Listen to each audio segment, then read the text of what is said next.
ఆనందం ఎలా వస్తుంది? ఇప్పుడు ఎండలో అలసిపోయారండి, ఇప్పుడు ప్రార్థన అయిన తర్వాత ఇంటికి వెళ్తారు. వెళ్ళిన తర్వాత ఎవరైనా ఒక ఫ్యాన్ వేయమంటారు, స్విచ్ చేయమంటారు, వేశారు. కాసేపు కూర్చొని అలసట తెచ్చుకొని ఎంత హాయిగా ఉన్నాను అనుకుంటారు. ఇప్పుడు మీ ఆనందం ఎక్కడొచ్చిందో చెప్పనా? తిరిగిన ఫ్యాన్లో కాదు, కూర్చున్న స్థలంలో కాదు, అక్కడికి వచ్చినటువంటి పిల్లని పిలిచి అరే స్విచ్ చేయరు అంటాను చూసారా, స్విచ్ చేసిన దాన్ని బట్టి మీకు ఆనందం వచ్చింది.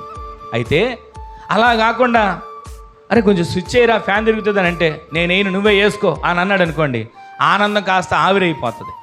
ఈ రోజున ఈ ఆనందం భూ సంబంధమైన ఆనందాలు మనం ఉంటాం కాదు, భూ సంబంధమైనటువంటి నష్ట కష్టాల్లో వచ్చినట్టు ఆనందాలు కాదు.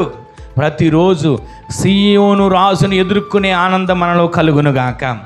బహుగా సంతోషించే గుంపులో మనము చేర్చబడదుముగాక. సంతోషం కలగట్లేదు అని అంటే అక్కడ ముళ్ళ తుప్పలు ఉంటాయి, గచ్చ పొదలు ఉంటాయి. ఇవన్నీ ఉంటే సంతోషం ఉండదు, సమాధానం ఉండదు.